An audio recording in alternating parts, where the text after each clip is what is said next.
जय हिंद स्टूडेंट्स। पिछले वीडियो में हम लोगों ने ज्योमेट्रिकल रिलेशनशिप देखा था ज़ीरो का, और हमने देखा था कि ज्योमेट्रिकली हम ज़ीरो कैसे पता कर सकते हैं किसी लीनियर पॉलिनोमियल का। ठीक है, अब इस वीडियो के अंदर में हम लोग क्वाड्रेटिक पॉलिनोमियल का एग्जाम्पल लेंगे और हम देखेंगे कि किस तरह से हम इसका ज़ीरो पता कर सकते हैं ग्राफिकली। ठीक है, लास्ट के वीडियो में जहाँ पे हमने क्वाड्रेटिक पॉलिनोमियल का एग्जाम्पल देखा था, जहाँ पे मैंने आपको फैक्टर थ्योरम, रिमाइंडर थ्योरम समझाए थे, उसमें जो हमने एग्जाम्पल लिया था मैं उसी एग्जाम्पल को लूँगा ताकि आपको समझने में ज़्यादा दिक्कत ना हो। ठीक है, तो वो पॉलिनोमियल था p of x is equals to x square minus 3x minus 4। Okay, तो अब हमने बोला था कि ग्राफिकली अगर हमको कोई पॉलिनोमियल रिप्रेजेंट करना है तो हम लोगों को p ऑफ x की जगह लेना पड़ेगा y। तो हम ले लेते हैं let y is equals to x square minus 3x minus 4। फिर मैंने आपको बोला था कि किसी भी पॉलिनोमियल को इक्वेट करना पड़ेगा ज़ीरो से अगर आप उसके ज़ीरोस पता करना चाहते हो। इसका मतलब अभी हमको इसको ज़ीरो से इक्वेट करके ही इसका सॉल्यूशन निकालना पड़ेगा, लेकिन वो तब जब हम अलजेब्रिकली आंसर निकाल रहे हैं। अभी हम ग्राफिकली जब आंसर निकाल रहे हैं तो उसका ये मतलब होता है कि हमको इस पॉलिनोमियल का आंसर ज़ीरो लाना पड़ेगा x के जगह ऐसा नंबर डाल के, यानी मुझे y का वैल्यू ज़ीरो निकालना पड़ेगा, क्योंकि पॉलिनोमियल का भी वैल्यू ज़ीरो आना मतलब ही y is equal to zero आना, क्योंकि y is equal to this polynomial है।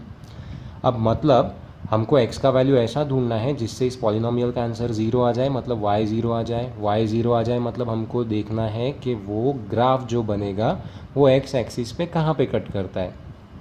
बात समझ आ रही है?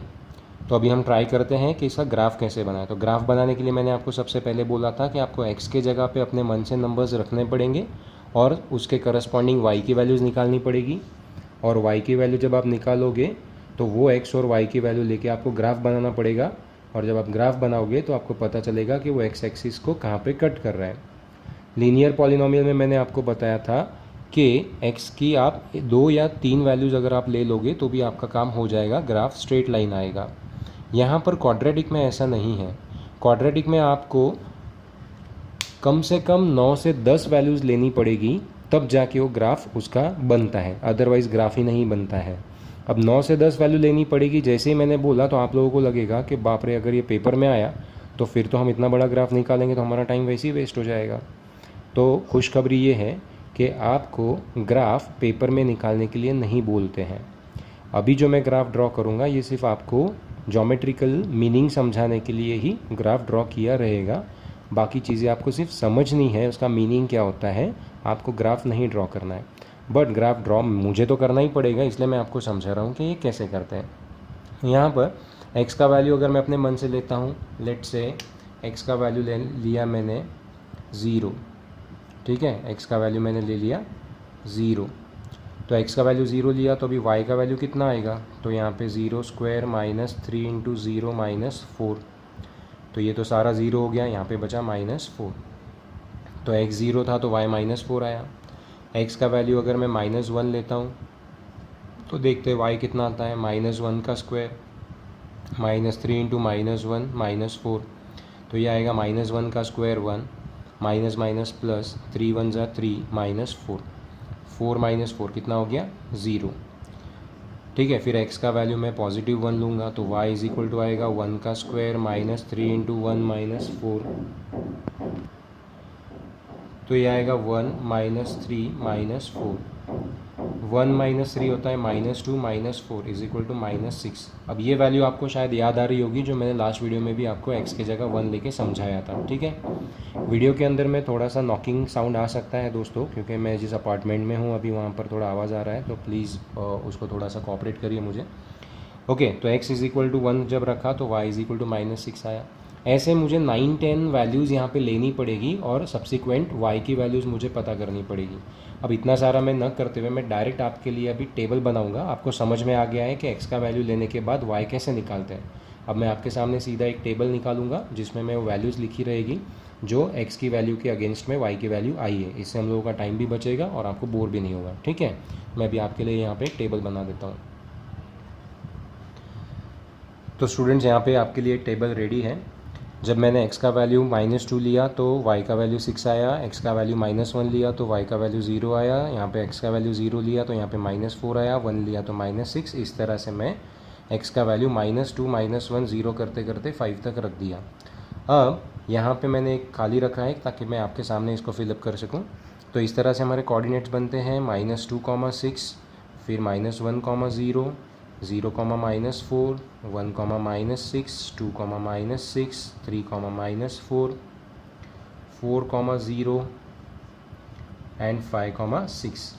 तो ये हमारे कोऑर्डिनेट्स हो गए। अब हम ग्राफ ड्रॉ करने वाले हैं इसके लिए, तो मैं आपके लिए कोऑर्डिनेट सिस्टम बना देता हूँ यहाँ पर। ठीक है फ्रेंड्स, तो अभी यहाँ पे कोऑर्डिनेट सिस्टम रेडी है हमारे पास में। अब हम वैल्यूज़ प्लॉट करते हैं। जैसे फर्स्ट था -2, 6, तो -2 x एक्सिस पे और 6 y एक्सिस का। तो इस तरह से पहला कोऑर्डिनेट हमारा प्लॉट होता है -2, 6। फिर आएगा -1, 0, -1 x का, 0 y का, तो ये आ गया पॉइंट यहाँ पर। फिर तीसरा पॉइंट आ रहा है 0, -4, तो 0 x का और -4 y का, तो ये पॉइंट आ गया यहाँ पर। फिर आएगा 1, -6, तो 1 आएगा x का और -6 आएगा y का, तो यहाँ पर आ गया एक और पॉइंट। फिर 2, -6, 2 यहाँ पर आ गया, -6 यहाँ पर आ गया। अब आप देख सकते हो 1 और 2 दोनों के लिए भी y का वैल्यू -6 ही आ रहा है। ठीक है, तो ऐसा होता है, कोई बिग डील नहीं है उसमें। फिर 3, -4, तो 3x का -4y का, सो दिस इज़, यहाँ पे भी आप देख सकते हो कि 3 के लिए और 0 के लिए -4 वैल्यूज़ आई है। तो यहाँ पे ये होता है, क्वाड्रेटिक इक्वेशन में ये पॉसिबल है। ठीक है, उसके बाद में 4, 0, तो 4x का और 0y का, तो यहाँ पर आ गया। और 5, 6, 5 यहाँ पे, 6x का, y का, ये आ गया यहाँ पे। इस तरह से अब ये पॉइंट्स देखिए ऐसे आए हैं, तो अब सब्सिक्वेंट पॉइंट्स को हम लोग ज्वाइन करते हैं। तो ये फ्री हैंड से मैं ज्वाइन कर रहा हूँ इसको।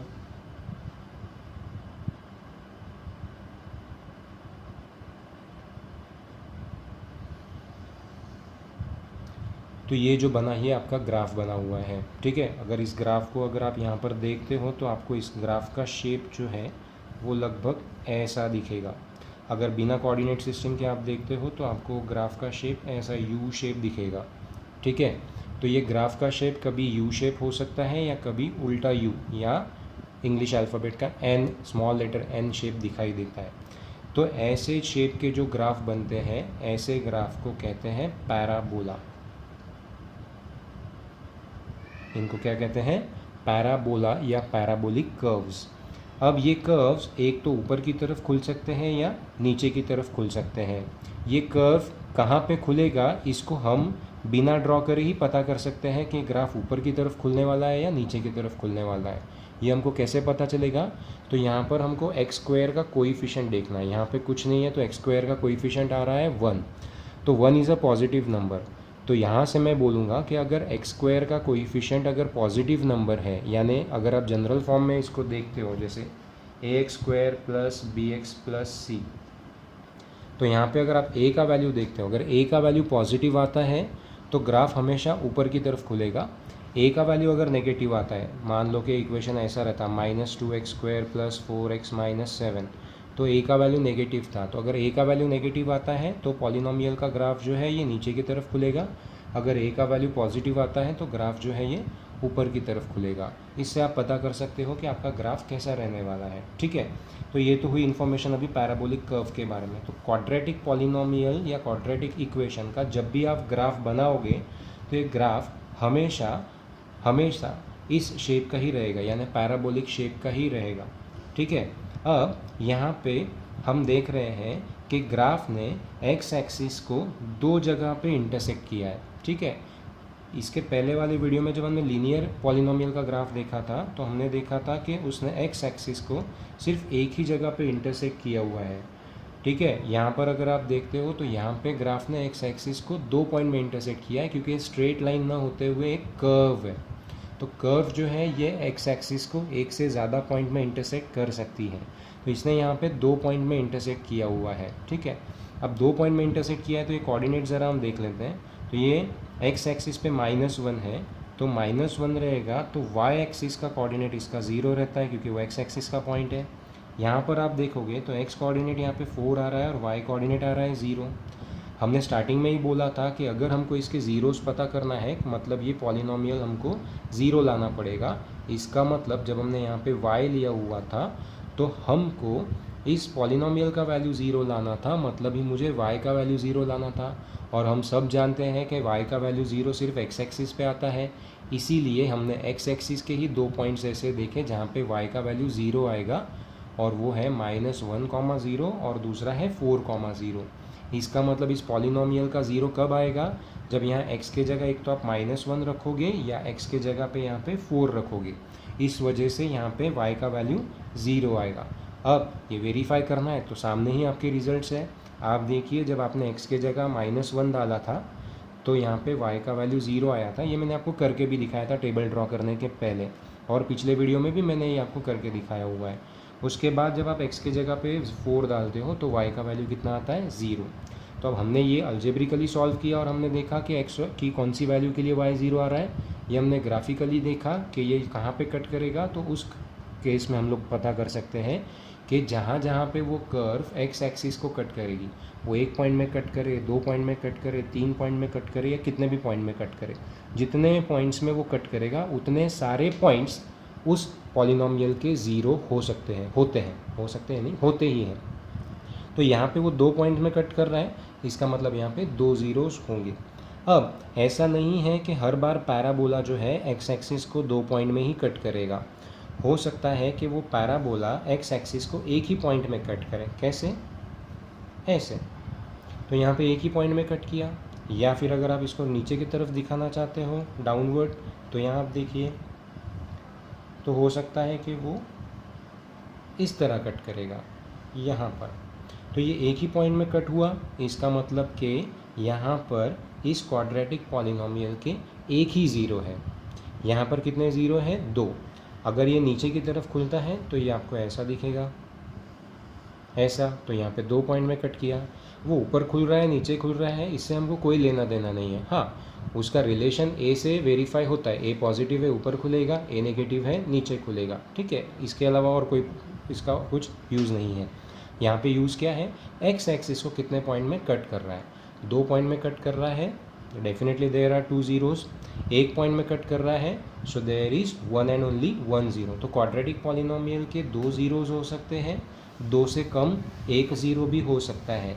कभी कभी ऐसा होता है फ्रेंड्स कि ये एक्स एक्सिस को कट करे ही ना। मतलब कैसे? हो सकता है कि वो कर्व ऐसा आ जाए, या हो सकता है कि वो कर्व ऐसा आ जाए।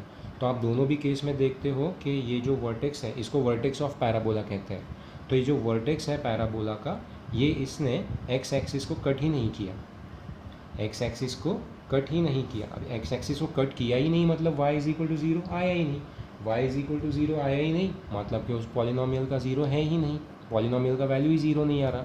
इस पर आने वाले हर एक पॉइंट को आप यहाँ पे रखोगे तो y का कुछ ना कुछ वैल्यू आएगा। हमको y का वैल्यू 0 चाहिए, y का वैल्यू 0 आ ही नहीं सकता क्योंकि उसने एक्स एक्सिस को कट ही नहीं किया है। इस पर से हम कंक्लूड कर सकते हैं, अगर हमको ग्राफ ऐसा दिखता है तो हम कंक्लूड कर सकते हैं कि here the polynomial is quadratic because the shape of the graph is a parabola, but here we see that the graph does not touch the x-axis, therefore this polynomial does not have any zero. So अब यहाँ से conclusion क्या निकला कि हो सकता है किसी क्वाड्रेटिक पॉलिनोमियल के मैक्सिमम 2 ज़ीरोज़ हो, या 1 ज़ीरो हो, या हो सकता है एक भी ज़ीरो ना हो। ये 2 ज़ीरोज़ कब रहेंगे? जब पैराबोला एक्स एक्सिस को 2 पॉइंट में कट कर रहा है, ठीक है। 1 ज़ीरो कब होगा? जब पैराबोला एक्स एक्सिस को 1 पॉइंट में कट कर रहा है। और 9 ज़ीरोज़ कब रहेंगे? जब पैराबोला एक्स एक्सिस को कट ही नहीं करेगा, ठीक है।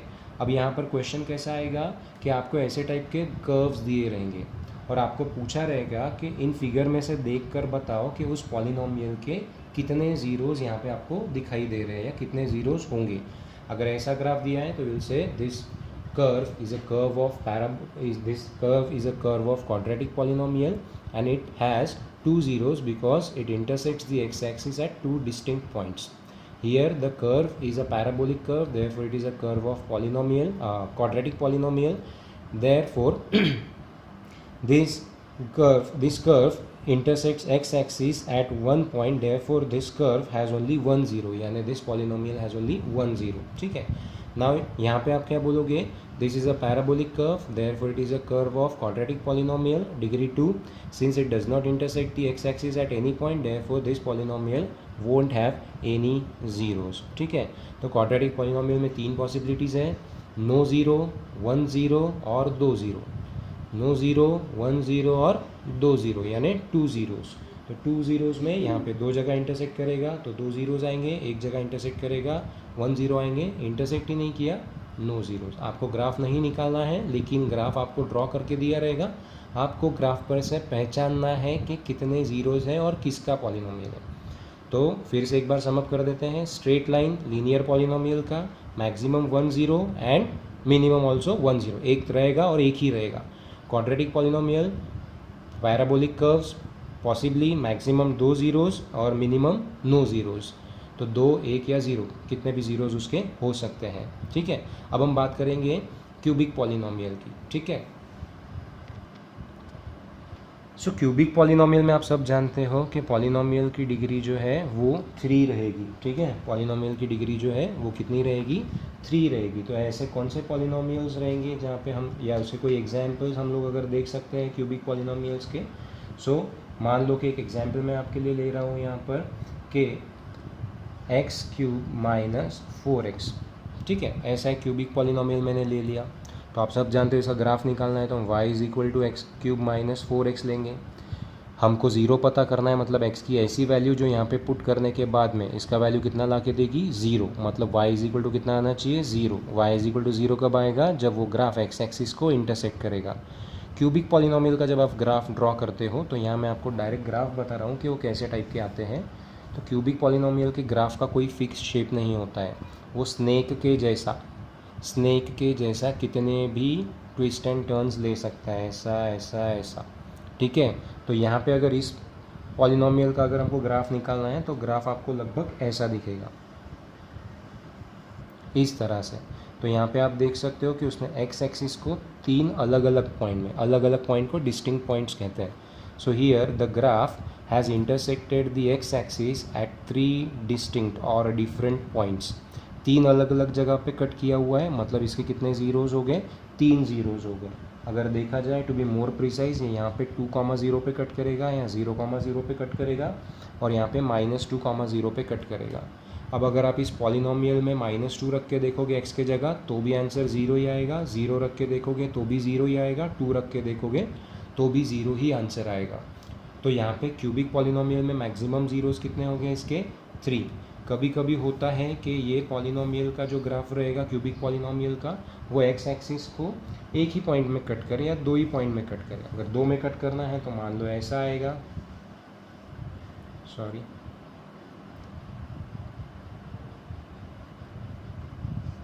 ये कुछ ऐसा दिखेगा, 1 और 2 पॉइंट में कट कर दिया. कभी आप देखोगे कि वो एक ही पॉइंट में कट करेगा तो वो कुछ इस तरह से आएगा, ऐसा आएगा. तो यहाँ पर एक ही पॉइंट में कट किया. तो ये सारे शेप्स जो है, ये शेप को कहते हैं सिग्मॉइड कर्व्स. कौन से कर्व्स बोलते हैं, सिग्मॉइड कर्व्स या एस शेप्ड कर्व्स. ये एस शेप यानी स्नेक के जैसे रहते हैं, इनका कोई फिक्स शेप नहीं होगा. हाँ, कर्व इस तरह से दिखेंगे आपको. ठीक है. तो आप समझ जाओगे कि ये क्यूबिक या क्यूबिक के ऊपर जितनी भी डिग्री रहेगी सभी के कर्व्स ऐसे ही रहेंगे. ठीक है.